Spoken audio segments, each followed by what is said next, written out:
हरिओम। स्वागत है आप सभी का आज के इस पाठ में। हम सभी लोग लघु सिद्धांत कौमुदी का क्रमशः अध्ययन कर रहे हैं और उस अध्ययन के क्रम में हम लोग मौनुस्वारा इस सूत्र तक का अध्ययन कर चुके हैं। मौनुस्वारा तक का अध्ययन कर लिया है ना। मौनुस्वारा बहुत सामान्य सूत्र है, केवल कहता है म के बाद किसी पद का अंतिम वर्ण म हो, उस म के बाद यदि हल वर्ण यानी व्यंजन वर्ण दिखाई पड़ता है तो म के स्थान पर हो जाता है अनुस्वार।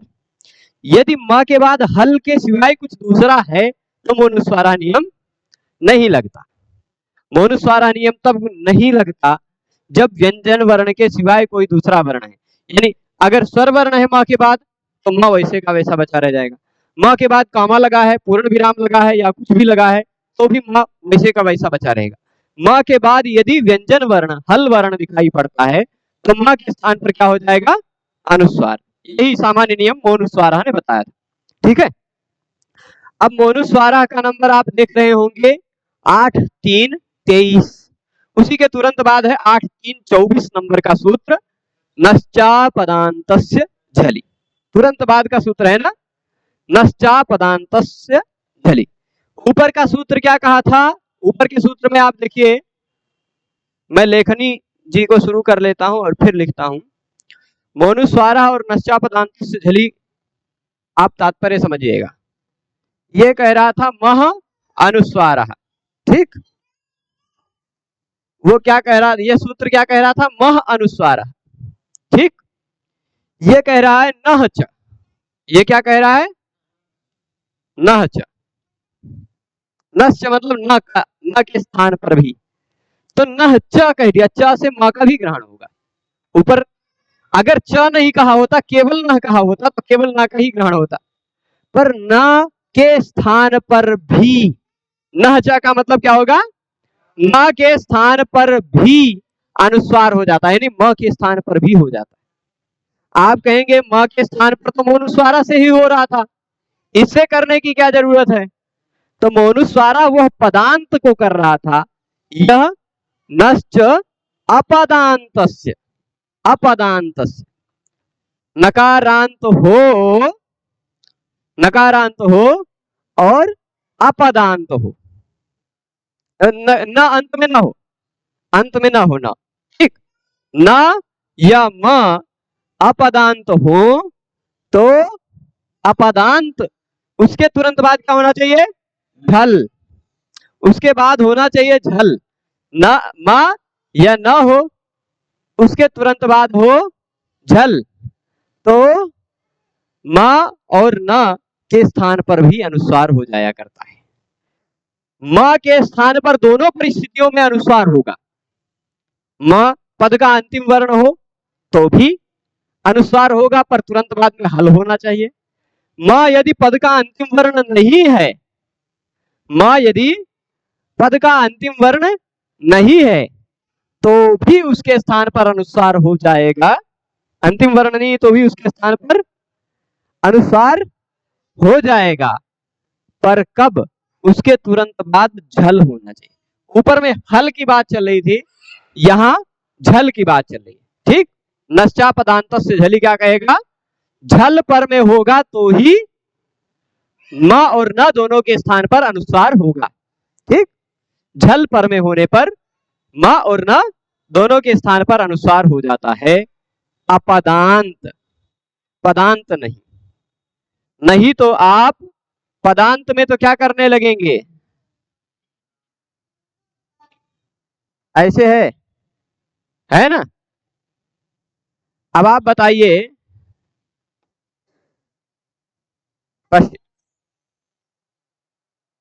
बहुत सारे राम है, उन लोगों को देखिए, या बालकान पश्य ऐसा होता तो ये न तो है, उसके तुरंत बाद झल भी पर यह न पद का अंतिम वर्ण है ना, है कि नहीं? पर यदि यही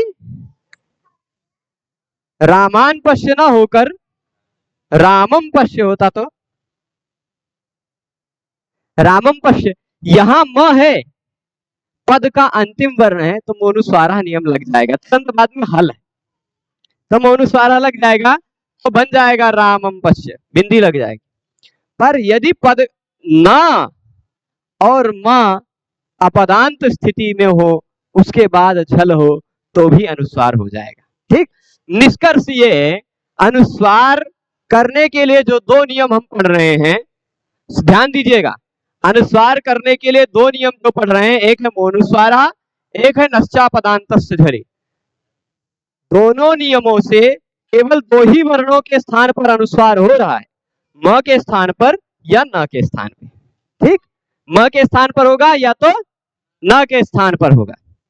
म शब्द का अंतिम वर्ण हो तो भी उसके स्थान पर अनुस्वार हो सकता है, शब्द के मध्य में हो, अपदांत हो, पद का अंतिम वर्ण न हो, तो भी उस म के स्थान पर अनुस्वार हो सकता है। ना यदि शब्द का अंतिम वर्ण है तो उसके स्थान पर अनुस्वार नहीं होगा, मध्य में है, अपदांत है, तो ही उसके स्थान पर अनुस्वार होगा। ठीक है, यदि पद के अंतिम वर्ण के स्थान पर हम अनुस्वार कर रहे हैं, शब्द के अंतिम वर्ण के स्थान पर अनुस्वार कर रहे हैं, तो वह म ही होना चाहिए, मौनुस्वार नियम ही लगेगा।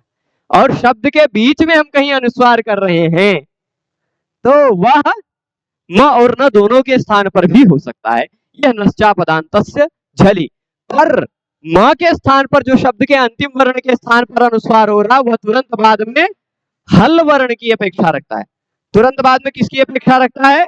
हल वर्ण होना चाहिए, व्यंजन वर्ण होना चाहिए। पर ना और मा दोनों के स्थान पर यह जो अनुस्वार कर रहा है, ये तुरंत बाद में किसकी अपेक्षा रखता है? झल वर्ण की अपेक्षा। ठीक, यानी यमा हाया वारा ला यमा गाना ना, नहीं हा तो चल जाएगा क्योंकि झल में हा आ जाता है। यवारा ला यमा गाना ना, इतने वर्ण छोड़ दिया है ना, इतने वर्ण छूट गए ना। तो अब नश्चापदांतस्य झलि भी आप सामान्यतः समझ गए होंगे। नश्च यानी नस्य मत्स्य च, नस्य का मतलब क्या हो जाएगा? नस्य मत्स्य च, यानी न के स्थान पर भी और म के स्थान पर भी स्य लगा हुआ है ना, षष्ठी लगी हुई है, तो न के स्थान पर भी म के स्थान पर भी। शर्त क्या है? ये अपदांत होने चाहिए, पद का अंतिम वर्ण नहीं होना चाहिए। म हो चाहे ना हो, ये कैसा होना चाहिए? अपदांत। तो अपदांत म और न के स्थान पर अनुस्वार हो जाया करता है। अपदांत म और न के स्थान पर अनुस्वार हो जाया करता है। शर्त क्या है? झलि। झलि धन अनुस्वारा, झलि धन अनुस्वारा का यहाँ संधि हो गया झल्यनुस्वारा। इको यणचि, इको यणचि से संधि हुई है ना, झलि धन अनुस्वारा बन गया झल्यनुस्वारा। तो अब देखिएगा, झलि में कौन सी विभक्ति लगी है? यहाँ सप्तमी लगी है, यानी सप्तमी विभक्ति जहां लगी होती है, कार्य कहां होता है? उसे पूर्व में होता है। तो झल के तुरंत पूर्व में म या न होना चाहिए। म या न कहां होने चाहिए? झल के तुरंत पूर्व में। ठीक है, झल के तुरंत पूर्व में। अब देखिए कैसे बनाते हैं, कैसे बनाते हैं, यहाँ पूरा प्रक्रिया देखिएगा। यशांसी, पयांसी इत्यादि बहुत सारे उदाहरण मिलेंगे। मूलतः शब्द, इसको हम एक काम करते हैं, यहाँ पूरा इसको ले लेते हैं और यहाँ पर लिखते हैं।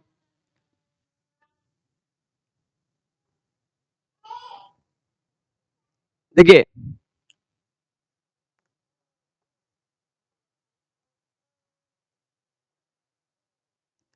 यशस शब्द है, ठीक,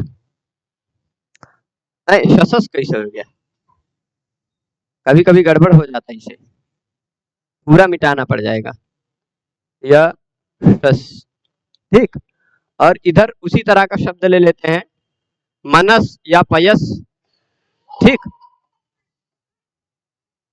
उसी तरह का शब्द है। यहां पर क्या होगा?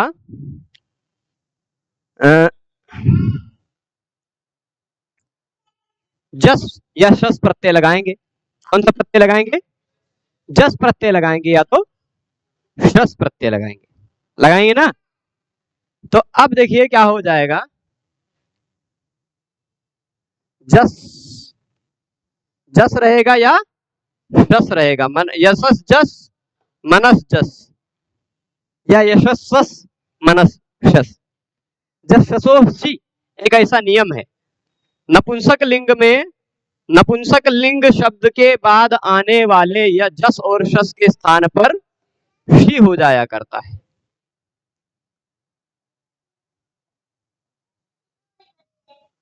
ठीक, समझ रहे हैं? तो यशस सी मनस शी, ये दोनों स्थिति तक पहुंच जाएंगे ना। अब शी में से बचना क्या चाहिए? अच्छा, नपुंसक लिंग का कोई भी शब्द हो, प्रथमा बहुवचन में आप देखेंगे अंत में ई ही दिखाई पड़ता है। ज्ञानानि, फलानि, वारीणि, मधुनि, ई दिखाई पड़ता है सब जगह, है ना। तो यहां क्या हो जाएगा, यहां देखिएगा यशस हो चाहे मनस हो, शी में से अब बचा क्या, हमने यहां लिख दिया यशस धन ई, ठीक, और उसके बाद हमने लिख दिया मनस धन ई, यशस ई मनस ई, यहां तक सभी पहुंच जाएंगे। अब इसके बाद यहां होता है दो नियम लगते हैं, मैं दोनों नियमों का नंबर कंफर्म कर लूं पहले कौन सा लगाना है। कुछ कुछ 8वें अध्याय के सूत्रों में मुझे नंबर थोड़ा कंफर्म नहीं है, बाकी सब जगह नंबर तो याद आ जाता है। नुम स ई, यश नुम स ई, ठीक, और इसी तरह मन नुम स ई। ये क्या नियम लगा है, यहाँ एक नियम मैं लिख देता हूं, नपुंसकस्य नपुंसकस्य झलचः, ठीक, नपुंसकस्य झलचः, ये कहता है नपुंसक लिंग शब्द होना चाहिए, ठीक, कौन सा शब्द होना चाहिए, नपुंसक लिंग शब्द होना चाहिए, उसका अंतिम वर्ण या तो झल हो या तो अच हो, ठीक। यहां देखिए यशस या मनस शब्द है, उसका अंतिम वर्ण स झल है, ठीक, तो नपुंसकस्य झलचः क्या कर देगा, नुम आगम करता है। नुम आगम कैसा है, मित है, म की संज्ञा वाला आगम है ना, यानी ऐसा आगम है जिसमें म दिखाई पड़ता है कि नहीं, ऐसा है जिसके अंत में क्या दिखाई पड़ता है, म दिखाई पड़ता है, ठीक। तो यहां पर मिदचोन्त्यात् परः इस नियम के आधार पर जो म की संज्ञा वाला आगम होता है वो शब्द की शुरुआत में या अंत में नहीं बैठता, अंतिम स्वर वर्ण के बाद में बैठता है।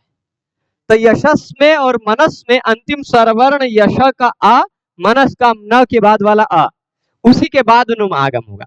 जो भी म की संज्ञा वाला आगम होगा, नुम होगा, पुम होगा, और भी बहुत सारे आगम मिलेंगे आपको पूरी प्रक्रिया में, वह जिसको हो रहा है उसके अंतिम स्वर वर्ण के बाद, मिदचोन्त्यात् परः, अचोन्त्यात् परः, अंतिम अच के बाद।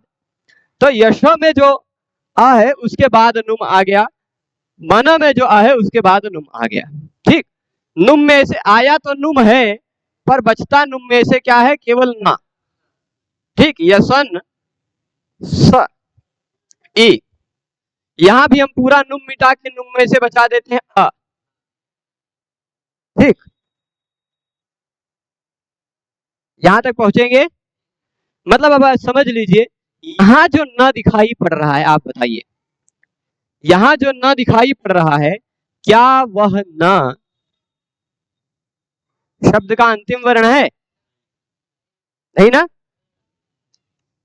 यहां जो न दिखाई पड़ रहा है वह शब्द का अंतिम वर्ण नहीं है ना, यहां यानी यहां पर मोनुस्वारा तो लगेगा, म भी नहीं है, शब्द का अंतिम वर्ण भी नहीं है, ठीक। तो यहां देखिएगा, ये ध्यान दीजिएगा, नियम है शांत महतः संयोगस्य, ठीक। शांत महतः संयोगस्य।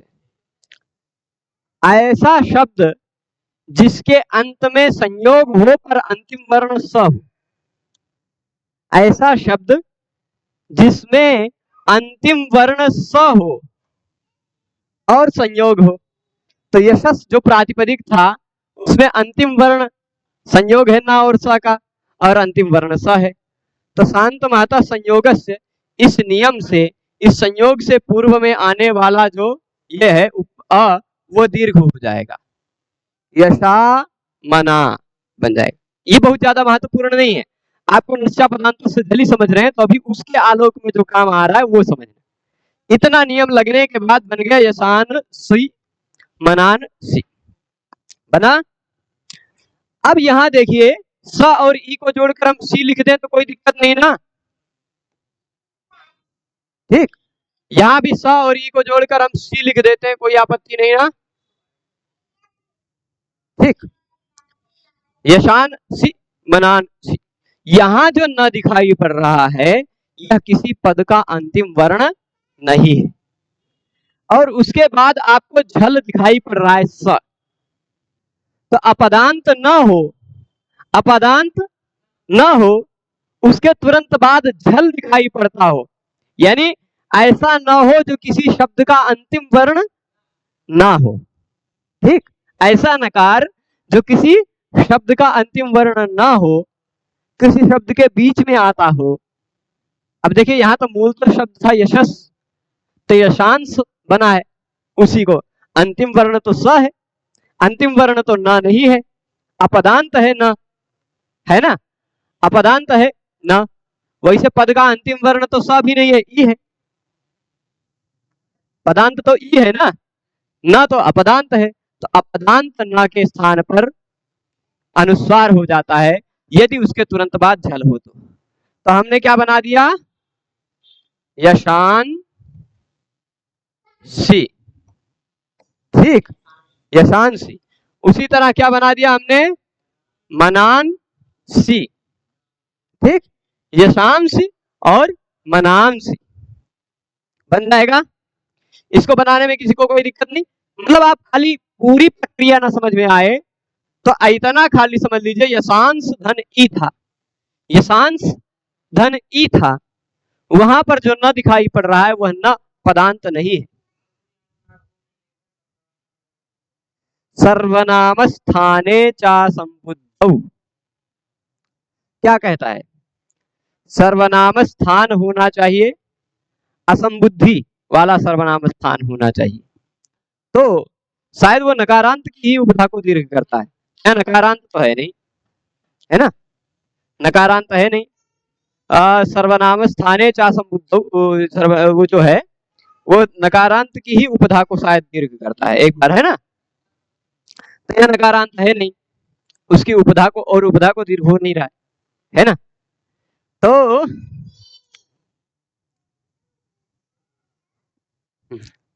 यशांशी और मनांशी हो जाएगा, ये दोनों हो जाएगा यशांशी और मनांशी। इसके बाद और आगे देखते हैं, यहां पर देख लीजिए। अब एक प्रश्न उठता, आक्रन से एक उदाहरण दिया, चलिए इसको भी देख लेते हैं। अपदांत देखिए, आंग उपसर्ग है, आंग उपसर्ग का आंग दिखाई पड़ता है, ठीक, क्रमुपाद विक्षेपे धातु उसका क्रम है, आंग क्रम, और लिट लकार आप जानते हैं रूप, भविष्यति भविष्यता भविष्यंति, बीचों में स्या जुड़ जाया करता, स्या एक प्रत्यय जुड़ता है लिट लकार में, स्यतासी लिटोह से स्या जुड़ा हुआ है, ठीक, और आत्मने पद का एक प्रत्यय ता आताम झ था साथाम झम इडवेही मही, वो जो प्रत्यय होता है ना आत्मने पद का, तो वह आत्मने पद का प्रत्यय समझ लीजिए, आत्मने पद में एदते एदेते एदंते एद से एदेते एदते जो बनता वो ते प्रत्यय है। लिट लकार में स्यते स्यते स्यन्ते ऐसा बनता ना, एदिश्यते एदिश्यते एदिश्यन्ते, तो वही जो स्यते स्यते दिखाई पड़ता है ना, वही स्यते वाला प्रत्यय है। अभी उसकी प्रक्रिया को न समझे, स्यतासी लिटो टिप्तसी इत्यादि सूत्र, टितात्मने पदानाम टेरे, ये सब न समझे अभी खाली इतना समझ लीजिए कि आंग उपसर्ग है, क्रम धातु है, उसके बाद लिट लकार वाला स्यते प्रत्यय है, ऐसा समझ लीजिए, ठीक, से तासील रेटो वाला स्या है और ते। तो अब देखें यहाँ जो म दिखाई पड़ रहा है ये पद का अंतिम वर्ण है क्या? क्रम तो धातु है, अभी सुप्तिगंतम पदम से पद संज्ञा हुई नहीं। पद संज्ञा तो आक्रम्स्यते जोड़ने पर जो बनेगा उसकी पद संज्ञा होगी, तिङंत बन जाएगा, है ना। तो अभी तो पद है नहीं, यहाँ जो म दिखाई पड़ रहा है वह पदांत नहीं है, इसलिए मोनुस्वारा से इसको अनुस्वार आप नहीं कर सकते, नहीं कर सकते ना। भले ही तुरंत बाद में हल दिखाई पड़ रहा है पर मोनुस्वारा से आप इसको अनुस्वार नहीं कर सकते। यह पद के अंतिम वर्ण नहीं है, यह पद के मध्य में है ना। और अब आप देखिए इसके तुरंत बाद जो स दिखाई पड़ रहा है वह झल है कि नहीं है।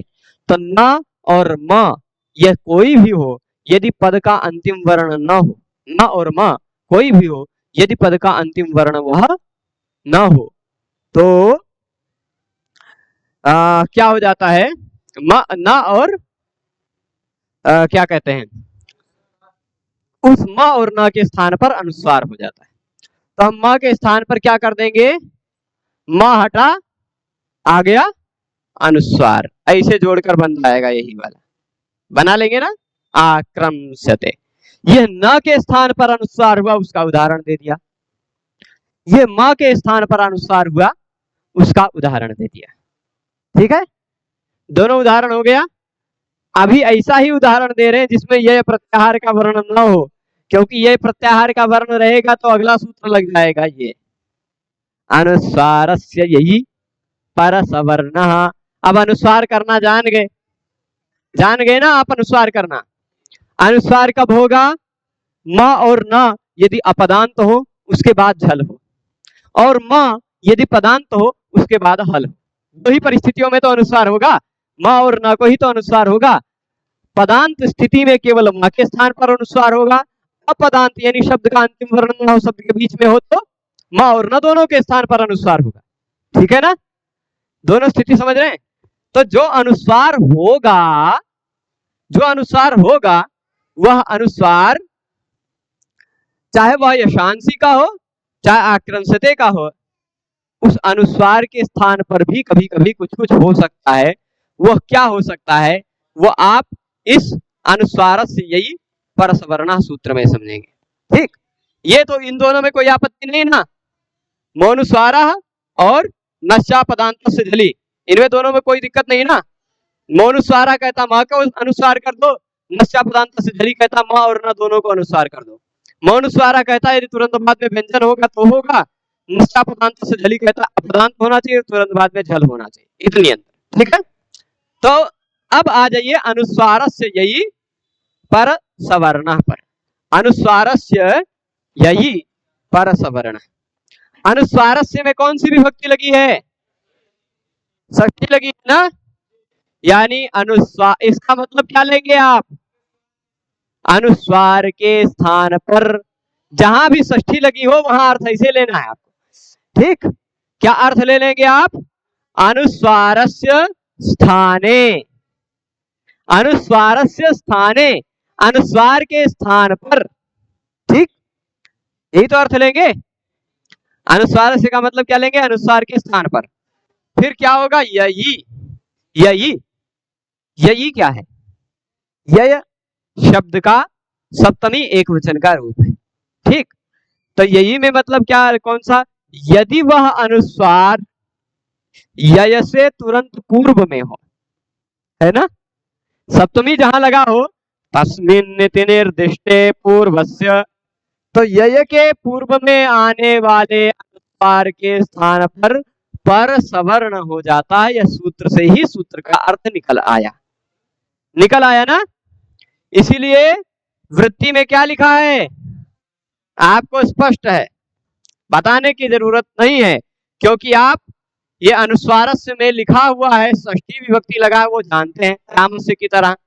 तो अनुस्वारस्य में षष्ठी लगा है, जहां भी षष्ठी होता है वहां अर्थ में आप क्या ले लेते हैं, के स्थान पर।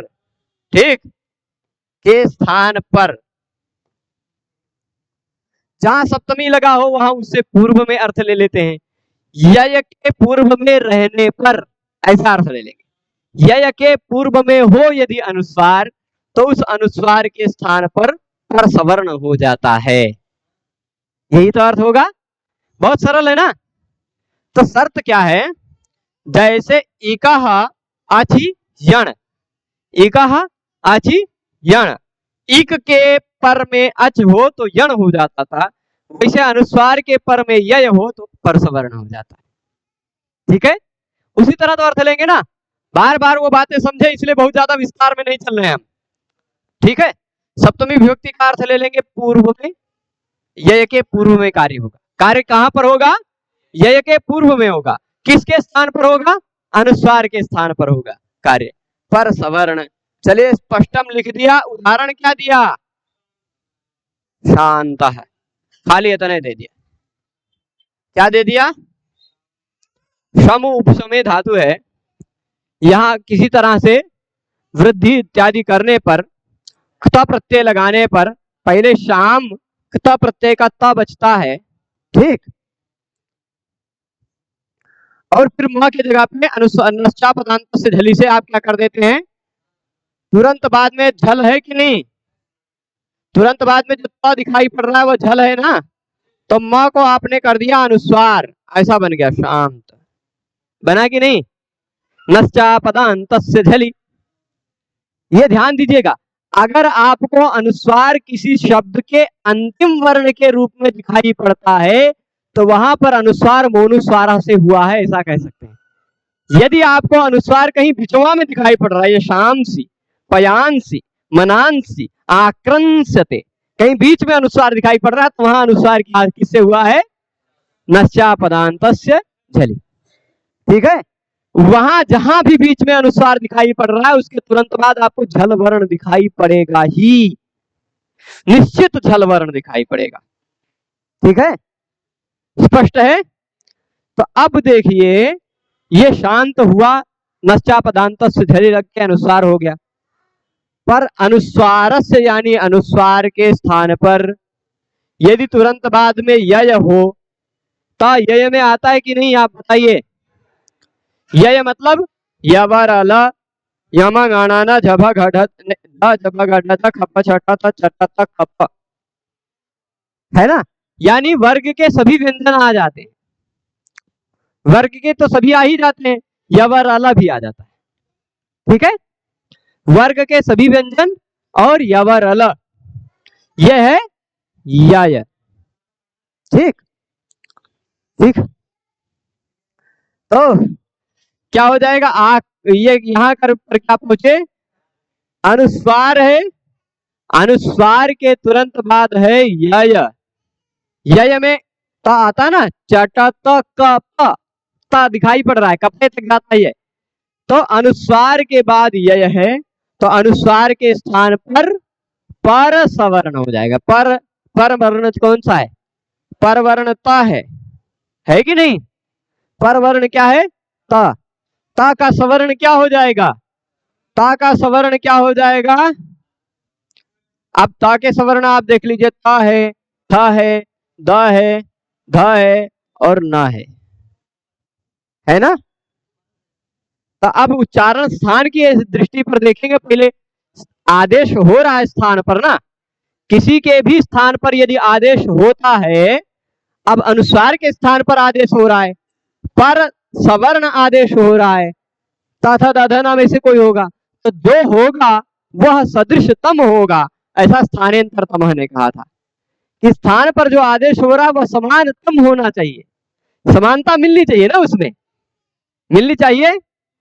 तो अब देख लीजिए अनुस्वार का उच्चारण स्थान क्या है, नासिका, इसका त था ध न में ता का क्या है, दंत, था का भी दंत, ब का भी दंत, ध का भी दंत और ना का दंत भय, पर नासिका भी है, नासिका भी है ना, यम गणना नाम नासिका च, तो इसकी नासिका भी है, यानी अनुस्वार के स्थान पर आ जाएगा परसवर्ण न। ठीक है, अनुस्वार के स्थान पर परसवर्ण होकर क्या आ जाएगा, तो क्या हो गया, यहां देख लीजिए, यहां पर आप देख लीजिए बन गया शांत, बन गया। ठीक है, आप ये ध्यान दे दीजिए पहले मूल रूप में कोई भी रहा हो, मूल रूप में कोई भी रहा हो, उसके तुरंत बाद यदि अनुस्वार हो गया हो, म रहा हो चाहे ना रहा हो, अनुस्वार हो गया है अपदांत स्थिति में, तो उस अनुस्वार के बाद आपको देखना है क्या यय प्रत्याहार का वर्ण है। यय प्रत्याहार मतलब यवर अल और या फिर उसके बाद सभी वर्ग के व्यंजन। ठीक, तो जिस वर्ग का व्यंजन अनुस्वार के बाद आता है, अनुस्वार के स्थान पर उसी वर्ग का अंतिम वर्ण हो जाता है। ठीक, जैसे मंदिर, मंदिर में तुरंत बाद में द है इसलिए न आ जाएगा। ठीक, घंटा, ये सब संस्कृत शब्द नहीं है पर फिर भी घंटा तो है ही संस्कृत शब्द। घंटा में तुरंत बाद में टा है अनुस्वार के, इसलिए टाठा डढ़ा हो जाएगा। पांडेय, पंडा, यहां जो था ना अनुस्वार, यहां जो अनुस्वार दिखाई पड़ रहा है उसके तुरंत बाद द है, तो अनुस्वार के जगह पे क्या हो जाएगा, अणा, पांडेय, ऐसे लिखा है पांडेय। ठीक, इसी तरह गंगा, ठीक, इसका मतलब क्या हो जाएगा, गंगा, गंगा में तुरंत बाद में ग, गंगा में क्या है तुरंत बाद में, तो अनुस्वार के स्थान पर उसी वर्ग का अंतिम वर्ण ङ हो जाएगा, गंगा। ठीक, फिर उसके बाद चंचल, क्या हो जाएगा, चंचल, चंचल में च के तुरंत अनुस्वार के बाद क्या है च, तो अनुस्वार के स्थान पर उसी वर्ग का अंतिम वर्ण यहाँ हो जाएगा, चंचल। ठीक, चंचू, ऐसे चंचू बनता है कि नहीं। तो अनुस्वार के बाद जो भी वर्ण है किसी भी वर्ग का, अनुस्वार के स्थान पर उसी वर्ग का अंतिम वर्ण हो जाता है, यह रही सामान्य बात। अनुस्वारस्य यही परसवर्ण, पर यह अनुस्वार के बाद यय में जो परसवर्ण होता है यह नित्य होता है, यह जो होता है यह नित्य होता है, पर यदि पदांत अनुस्वार हो तो उसके स्थान पर परसवर्ण विकल्प से होता है।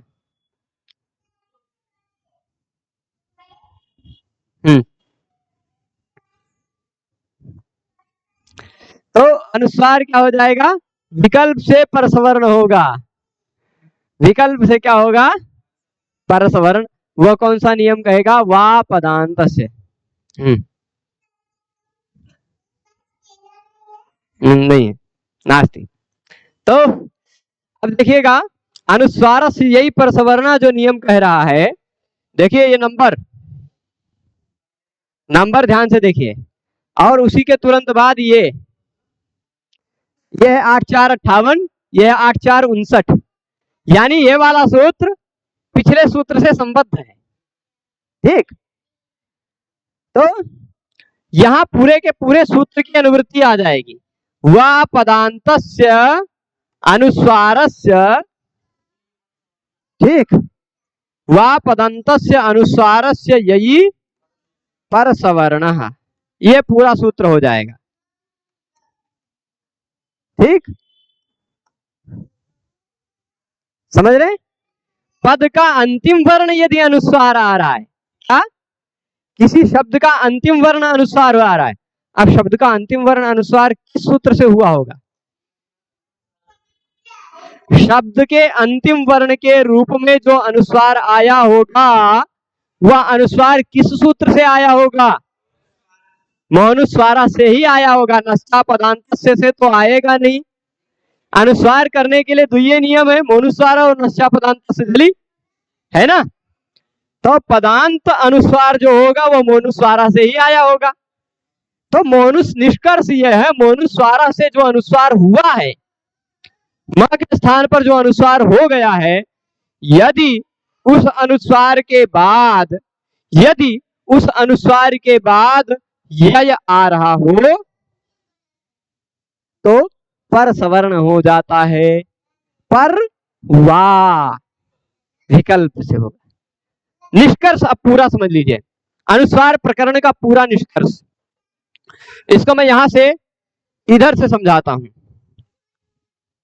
ठीक। यहां समझिएगा, यहां पदांत, पदांत और फिर ये होता है अपदांत, ठीक।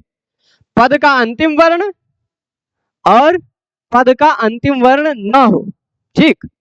पदांत और अपदांत, पदांत और अपदांत, ठीक। तो पद के अंतिम वर्ण में अनुस्वार को अनुस्वार करने वाला सूत्र कौन सा है? मां के स्थान पर अनुस्वार, ठीक। मां के स्थान पर क्या होगा? अनुस्वार। सूत्र कौन सा है? मोनुस्वार है, ठीक। शब्द के अंतिम वर्ण में जो अनुस्वार होगा वह मोनुस्वारा से होगा, ठीक। यहां पद का अंतिम वर्ण नहीं है, शब्द का अंतिम वर्ण ना हो तो न और म दोनों के स्थान पर अनुस्वार होगा, ठीक। न और म के स्थान पर अनुस्वार होगा, ठीक। न और म के स्थान पर अनुस्वार होगा, ठीक। नियम कौन सा है? नश्चा पदान्तस्य झलि। ये चारों नियम को ध्यान रखिएगा। नश्चा पदान्तस्य झलि, ठीक। नश्चा पदान्तस्य झलि। अब ये जो अनुस्वार हुआ है, इस अनुस्वार के बाद, इस अनुस्वार के बाद यह अनुस्वार कैसा रहेगा?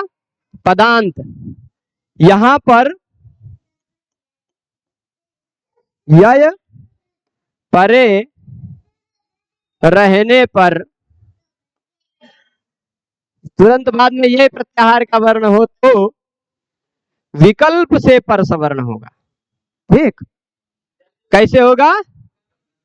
विकल्प से परसवर्ण होगा, यह निष्कर्ष है। सूत्र कौन सा?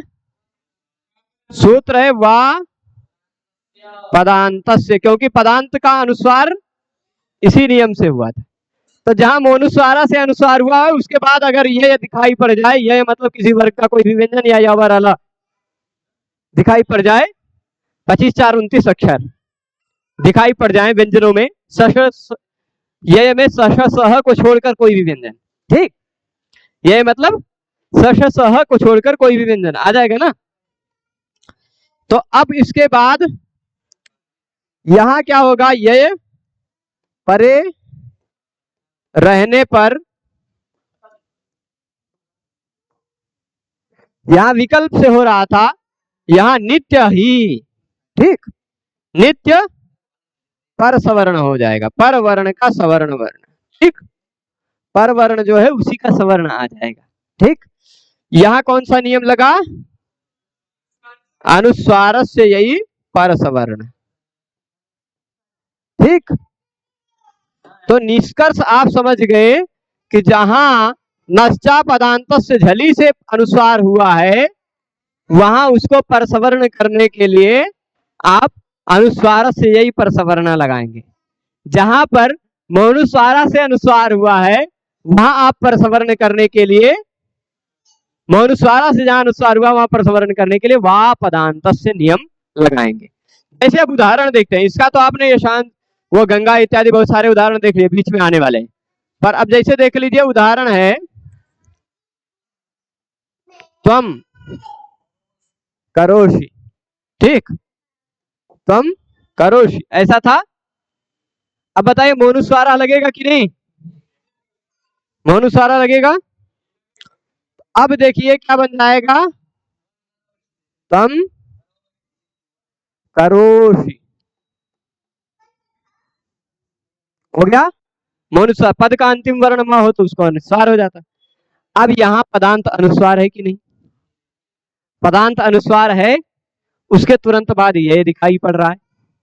ये मतलब कोई भी व्यंजन सह को छोड़कर कोई भी व्यंजन ये है, तो ये है, तुरंत बाद में ये है, तो फिर परसवर्ण हो जाएगा का पर वर्ण कौन सा है? का सवर्ण कौन कौन से? का खा गा घ ङ।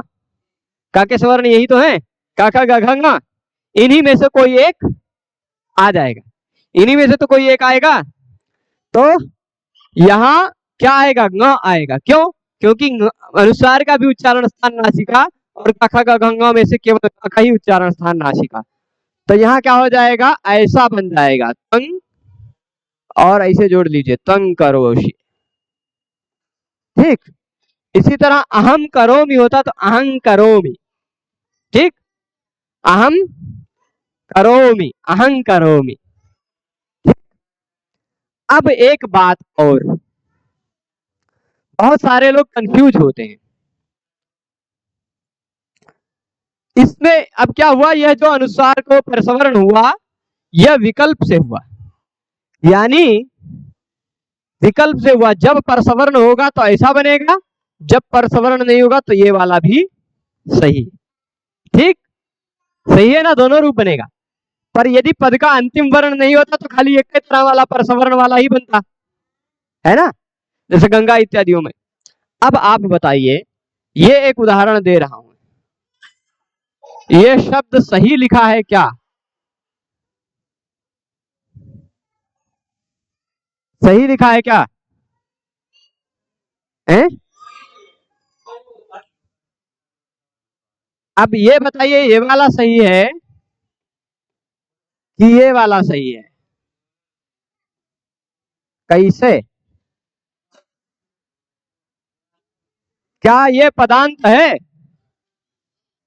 क्या क्या यह पद का अंतिम वर्ण है? ठीक,